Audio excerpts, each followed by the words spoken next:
அடுத்ததாக பார்க்கக்கூடிய ராசி தனுசு ராசிக்காரர்கள்.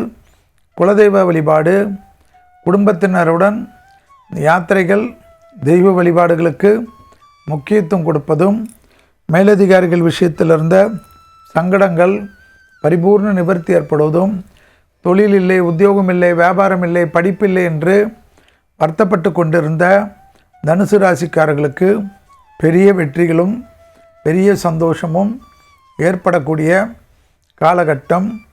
இழுபறியாக இருந்த பலவிதமான கஷ்டங்கள் பரிபூர்ண நிவர்த்தி ஏற்படுவது ஆனந்தத்தை பெற்றுத்தரும். செவ்வாய்க்கிழமையில் மதியம் 1 மணியில் 2 மணிக்குள் சாம்பார் சாதமும் எலுமிச்சைப்பழ ஊறுகாவும் பெரிய விரயத்திலிருந்து காப்பாற்றக்கூடிய அமைப்பை ஏற்படுத்தும்.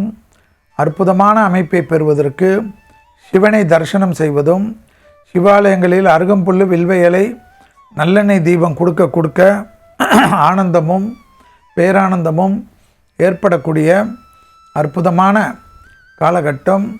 தொழிலில் ஏற்றம், உத்தியோகத்தில் ஏற்றம், வியாபாரத்தில் ஏற்றம், வீடு அமைப்பில், இன்டீரியர் அமைப்பில், வீடு கட்டுவது வாங்குவது போன்ற விஷயத்தில் அனுகூலங்கள் பெரிய அளவுக்கு சந்தோஷத்தை ஏற்படுத்தி கொடுக்கக்கூடிய அற்புதமான காலகட்டம்.